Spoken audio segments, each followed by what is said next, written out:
Pendant que le monde regarde Poutine, Trump et les dirigeants européens fixent l'avenir de l'Ukraine. Une histoire majeure se déroule de l'autre côté du monde, alors que l'Inde s'éloigne officiellement des États-Unis et forge une relation plus étroite avec la Russie et la Chine.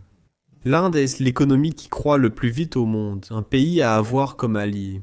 Mais au lieu de favoriser cette relation, Donald Trump a complètement laissé tomber l'Inde, en imposant au pays certains des tarifs les plus élevés au monde.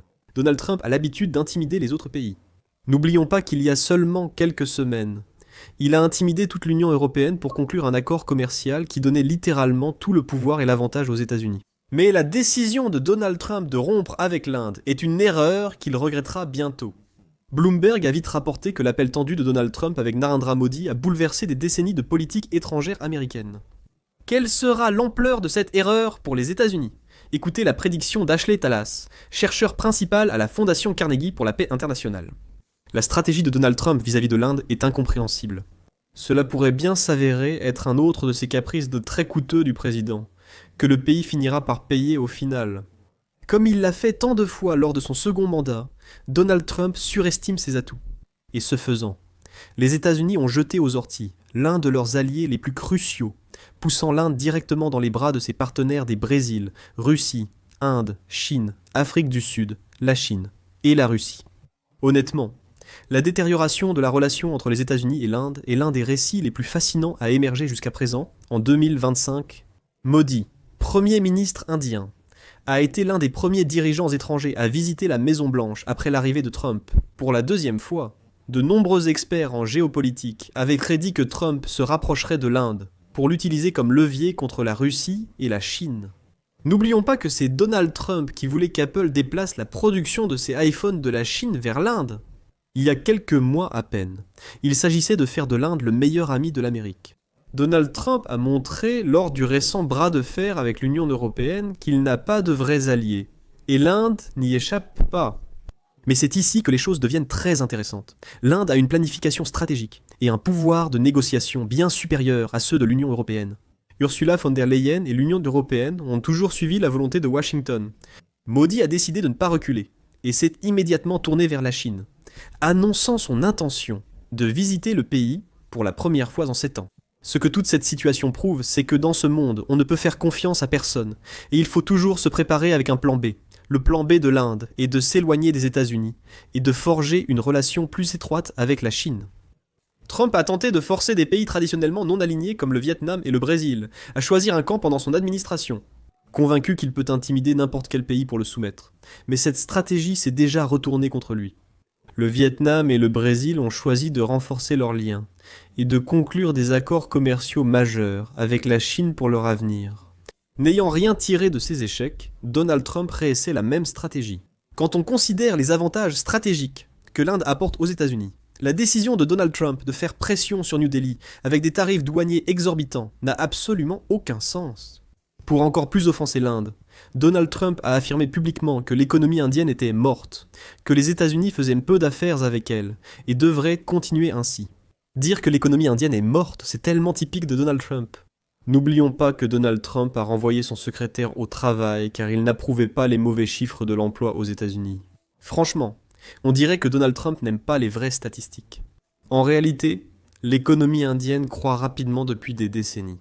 En 2023, son produit intérieur brut était de 355 000 milliards, avec une croissance de 76%, faisant d'elle l'économie majeure la plus dynamique du monde. L'Inde a réussi à maintenir cette croissance massive pendant des décennies. Le produit intérieur brut réel de l'Inde est passé d'environ 266 milliards en 1991 à 37 000 milliards en 2023, soit une hausse de plus de 13 fois. En Occident, on dit souvent que l'Inde sera la prochaine Chine. Mais encore une fois, c'est Donald Trump qui ignore simplement les faits et crée de faux récits. Non seulement il se trompe en disant que l'économie indienne ne croît pas, mais il a complètement tort d'affirmer que les États-Unis font très peu de commerce avec l'Inde.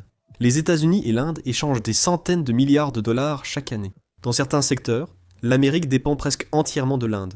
Prenez l'industrie pharmaceutique, par exemple. L'Inde est une puissance mondiale, vendant chaque année plus de 10 milliards de dollars de médicaments aux États-Unis. Près de 40% des médicaments génériques utilisés aux États-Unis viennent d'Inde. Maintenant, imaginez ce qui se passerait si Donald Trump mettait à exécution son projet d'imposer une taxe spéciale sur les médicaments, qui pourrait atteindre 250%. Les prix des médicaments aux États-Unis sont déjà incroyablement élevés. Cette mesure pourrait les faire grimper en flèche et, comme le reste du plan tarifaire de Donald Trump, finirait par nuire encore plus aux citoyens américains. Depuis des années, le gouvernement américain tente de réduire sa dépendance à la Chine dans l'industrie manufacturière. Mais dans un avenir proche, et dans la plupart des secteurs, c'est presque impossible. La domination de la Chine est tout simplement trop écrasante. Seule l'Inde avait une population assez importante, voire un potentiel suffisant pour s'en approcher.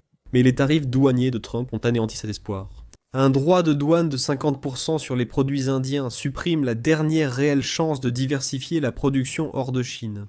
De grandes entreprises post-américaines, des technologies pétro-textiles, ont investi des milliards en Inde. Apple a beaucoup investi en Inde pour y produire des iPhones exportés vers les États-Unis et ailleurs. Comment Washington peut-il sérieusement encourager Apple ou toute autre entreprise à se désengager de la Chine lorsque la meilleure alternative se voit soudainement imposer un tarif douanier de 50%? Honnêtement, cela n'a aucun sens. Et il ne s'agit pas seulement de la fabrication.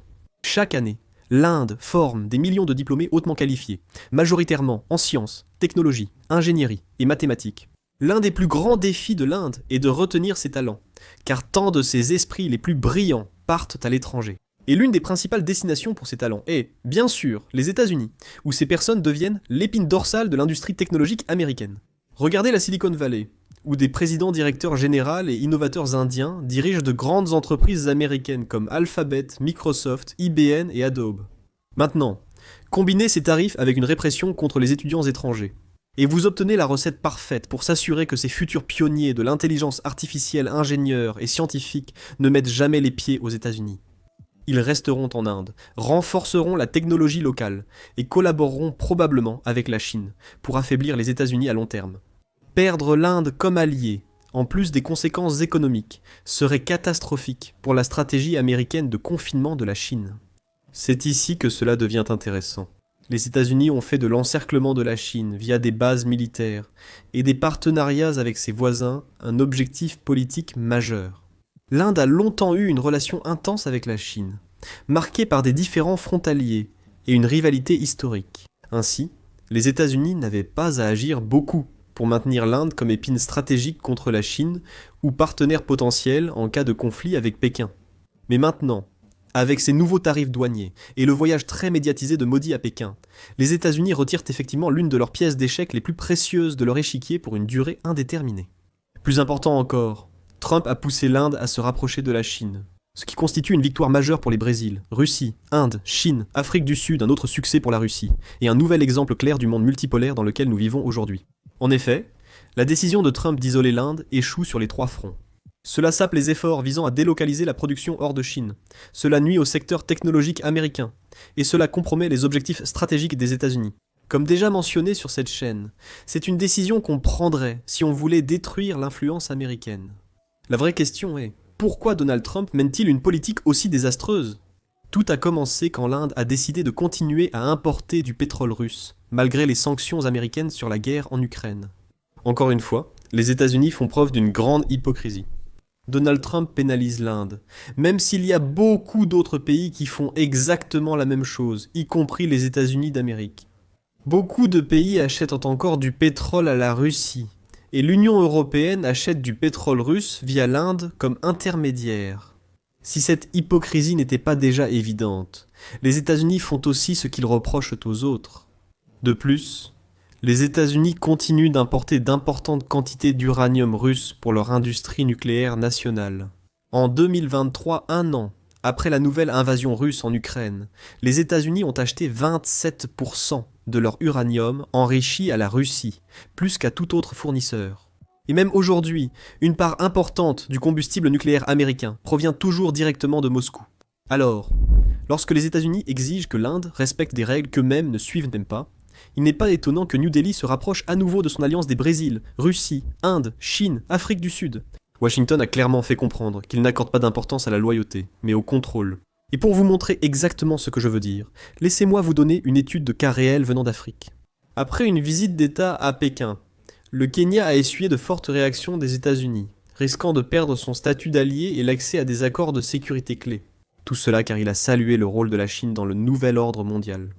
Même un accord entre deux nations souveraines comme la Chine et le Kenya semble apparemment être de trop pour Washington. Avec Trump, le schéma est clair. Il pénalise les autres pays non pas par principe, mais parce que c'est un tyran, et personne ne veut traiter avec un tyran. C'est précisément pour cette raison que le Premier ministre Modi prend position. En plus de se rapprocher de Pékin, Modi a aussi renforcé ses liens avec la Russie, autres membres des Brésil, Russie, Inde, Chine, Afrique du Sud. En réaction à ce tarif, Modi a envoyé son conseiller à la sécurité nationale à Moscou et a ensuite publié un message plus fort sur X. J'ai eu une excellente conversation avec mon ami le président Poutine et réaffirmé notre engagement à renforcer la relation privilégiée entre l'Inde et la Russie. Il a même ajouté qu'il se réjouit d'accueillir Poutine plus tard cette année. Soyez attentifs, chaque mot est choisi, surtout en qualifiant Poutine d'ami proche. À mon avis, c'était à 100% une remarque intentionnelle visant directement l'administration Trump. Modi a utilisé ce terme, ami, pour rappeler aux États-Unis que l'Inde a des options. Les États-Unis voulaient que l'Inde coupe ses liens commerciaux avec la Russie, mais l'Inde les a renforcés. Mais Modi a poursuivi, lançant un avertissement lors d'un événement public la même semaine. Je pourrais avoir à payer un prix très élevé personnellement pour avoir refusé de céder à Trump, mais je suis prêt à l'assumer. Des dirigeants mondiaux du monde entier jusqu'aux propres responsables de la politique étrangère américaine. Tout le monde se gratte la tête face à cette stratégie. Tout le monde, sauf ceux qui font partie du cabinet de Trump. La bromance passée entre Trodi et Modi disparaît vite, tandis que l'Inde cherche à renforcer ses liens avec la Russie et la Chine. C'est la nouvelle réalité dans laquelle nous vivons tous. Trump a réussi à prendre l'un des partenaires les plus précieux de l'Amérique et à le pousser directement dans les bras de l'un de ses plus grands rivaux géopolitiques. L'Inde n'est pas juste un pays, c'est une puissance nucléaire, l'économie mondiale à la croissance la plus rapide, une future force manufacturière et un contrepoids à la Chine. Mais maintenant que l'Inde se rapproche de la Chine et de la Russie, les États-Unis viennent peut-être de perdre leur allié le plus important en Asie pour un avenir prévisible. Perdre un allié aussi important est une faute générationnelle, bien plus qu'une erreur de politique étrangère. Mais il ne s'agit pas seulement de l'Inde. Cela accélère à lui seul la transition vers un monde multipolaire. Lorsque Washington recourt à la coercition économique contre un partenaire, cela renforce l'argument des Brésil, Russie, Inde, Chine, Afrique du Sud, en faveur d'alternatives au système dominé par les États-Unis. L'Inde, membre fondateur des Brésil, Russie, Inde, Chine, Afrique du Sud, a désormais tout intérêt à renforcer ses liens dans ce bloc. Avec la Russie, la Chine et de plus en plus de pays voulant défier la domination américaine. En essayant de forcer l'Inde à plier, Donald Trump a peut-être modifié de façon permanente l'équilibre des pouvoirs en Asie. Au lieu d'isoler la Russie, il a renforcé son partenariat avec l'Inde et rapproché l'Inde de Pékin, au lieu de contenir la Chine. Et au lieu de consolider le rôle de l'Amérique comme partenaire par défaut des puissances montantes, il montre au monde que les États-Unis peuvent abandonner leurs alliances sur un simple coup de tête. Pendant que Trump s'occupe de jeux de pouvoir à court terme, l'Inde se positionne comme un pilier central d'un ordre multipolaire émergent. À tous, je tiens à vous remercier pour votre incroyable soutien. Merci d'avoir passé du temps avec moi ici aujourd'hui sur YouTube. Et j'ai hâte de vous retrouver très bientôt dans notre prochaine vidéo.